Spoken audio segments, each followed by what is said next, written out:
Hi there. Whenever you're investing in the stock market, one of the key aspects to understand is that it is like a auction driven marketplace which is also controlled by the overall economy. So if the overall economy across the globe is going down, then the stock market will get a dent. And if an Indian economy is not doing well, then stock market will get a dent.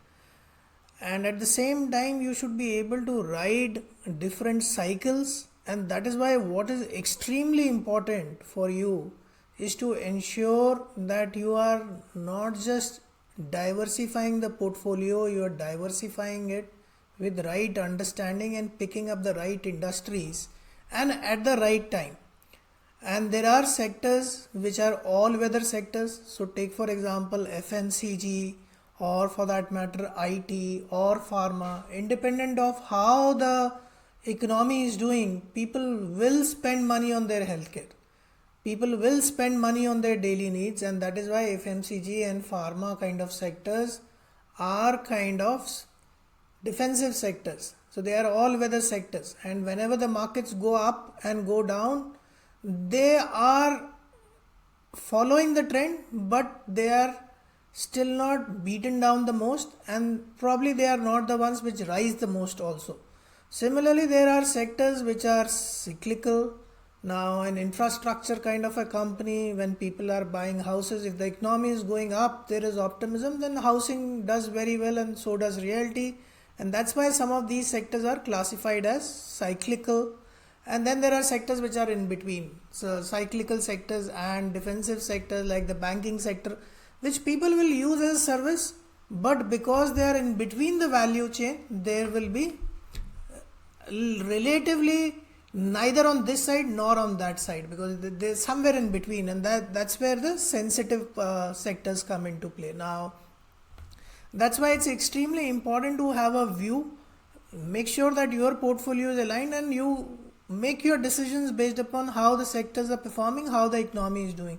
And over in this particular video or section, what we're going to understand is how do you create your own views, because what might work for you might not work for somebody else. And here I am taking an example of how you can use Google Finance and Google Sheet to create your own view. This can be done for sectors, or this can be also done for your portfolio. Now over here, as you can see, what I've got over here is that first I have the index. Which index we are talking about? Now this is Nifty Media, Nifty Metal, and these codes you can get.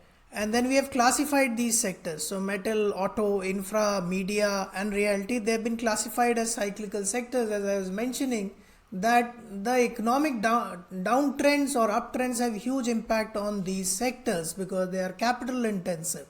And then there are defensive and sensitive. Now how is metal doing in our case? Now in during the last week, in an Indian context, the economy, the GDP has taken a downward trend.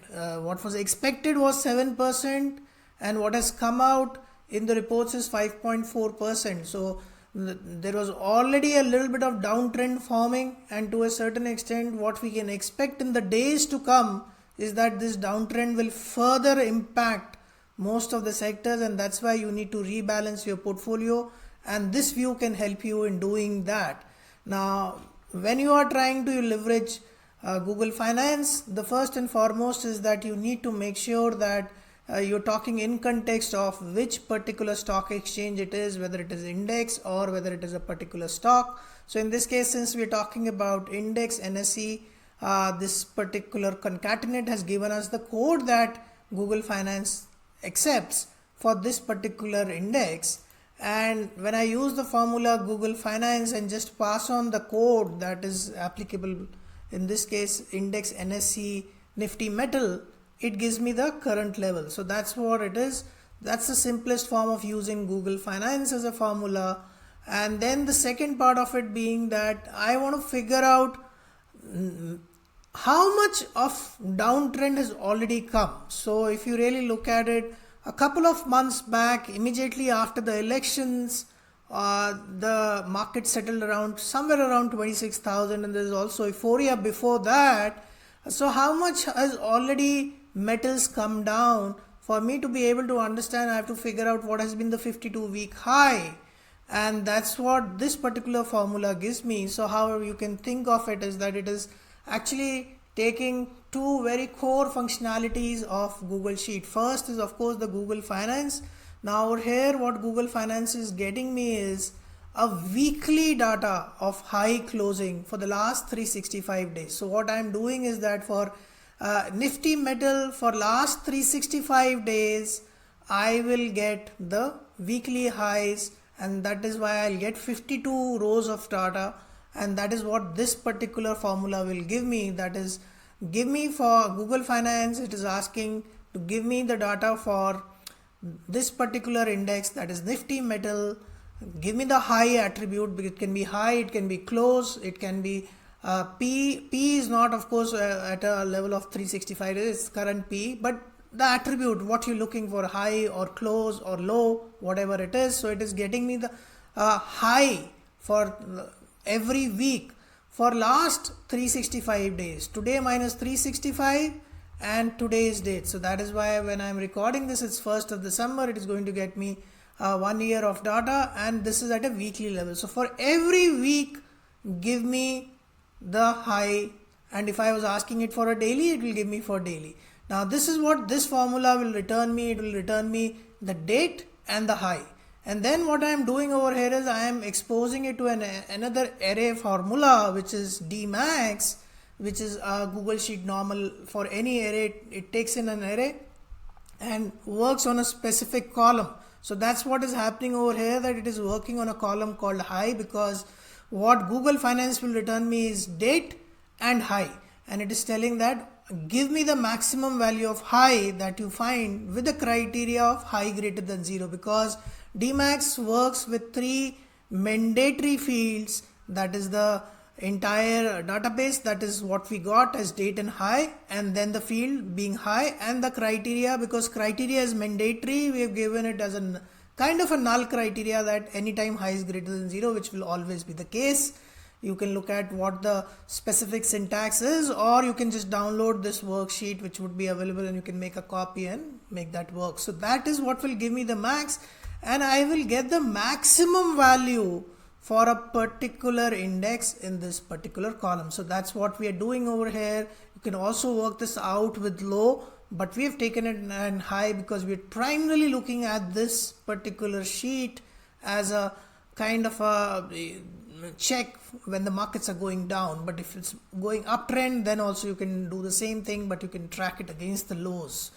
Then price 1 year ago, this is just trying to get in what's the price 1 year ago. Over here again we have used the Google Finance function, but what we have done is very simple. Get me the closing price that was there 365 days back. So what will happen is that it will get you 2 records. The first one being just the header, that is the date and the close, and the second one being the date, which in this case would be 1st December 2023, and the closing price on that day. And that's why what we've done is it's a 2 by 2 kind of a matrix. We are saying that get me row number 2, column number 2. That's what is expected, and that's what we're doing, that we're getting the price that was there 1 year back. You can also look at it as 2 years price, 3 year price, depends upon what you want to get over here, but we are looking at how much has been the deviation in the last 1 year. And then this is a simple mathematical thing, but it is exceptionally useful when it is put up in context of the trend. That is, what is the current fall from the 52-week high, and that's what we get over here. And this is to give you a kind of a trend, that how much has been the deviation from max, and we just trying to plot on which sector has fallen the most. So over here, as you can see, the media has fallen the most, which is 20.4, and it also gives you a kind of a graphical representation of that. And then it also gives you a good perspective. Now of course you are always trying to maximize your profits, but what is very important, what has been the run up in the last 1 year. If you really look at some of the stocks or some of the indexes, not for that matter the stocks, some of the indices have gone up so much. We're still talking, despite metals falling by 12%, we're seeing a 43% run up in metals in the last 1 year. That's phenomenal. And similarly, it is the case with autos, for that matter, realty. So every sector that we're talking about has had a significant uptrend. So it when you bring up all of these things together, you kind of get an understanding how the markets are moving, which sectors have how much have they fallen, and it's clearly showing that defensive sectors have fallen relatively less. Now, if you believe that the markets are going to continue in this downward trend, then maybe your reallocation has to be based upon more defensive sectors to be picked up, and move your money from aggressive sectors or wherever you want to do your profit booking. Even if it is at a loss, take that hit and move it to a defensive sector, because it's not possible for you to just take the money and just say that, oh, I'll park it all. You always want to have it invested from an allocation perspective. So this kind of a view helps you in doing that, analyze it, and you can also extend this view against your portfolio when we're talking about Google Finance. Like over here, I've gotten it for the next 50 stocks, the Nifty 50 stocks over here we've used, and applied it to actually see on how has been the price 1 week before, what's the price today, what has been the changing percentage, what's the P, and how is the trend. Over here we have used a different kind of a trend line. So what's important, the key point, that you can leverage technology very well to identify trends in the sector, and you should be aware of how your portfolio is structured against the sectors. How will it behave when the markets start becoming volatile and there is a downtrend in the economy, and you should be able to take these decisions. Google Finance is extremely helpful. You can download this worksheet and then further customize it. You will get two primary worksheets. One is index returns and the other is the Nifty 50 returns, which will give you a sense of how you can organize things, and then you can customize it. And primarily the key thing that we are trying to educate over here is that you can leverage technology, but for you to be able to invest in stock market, you cannot be investing based upon tips. You have to do your homework. You should know how to leverage technology. This particular channel, we are trying to bring in concepts which are core concepts, in which we are not selling AI, we are not selling stock market, we are selling how technology helps you. And that's why the simple Google sheet for all the number crunching, because for number crunching it is still the best tool, but then yes, there are tools for which can be integrated from the AI side, and that's exactly what we are doing. So if you look at some of the other videos, we've talked about AI, and in the subsequent videos we will bringing these two things together, and some of the courses that we would be offering will really go in depth on both the sides, that is the structured data and the unstructured data, using AI and using the aspects of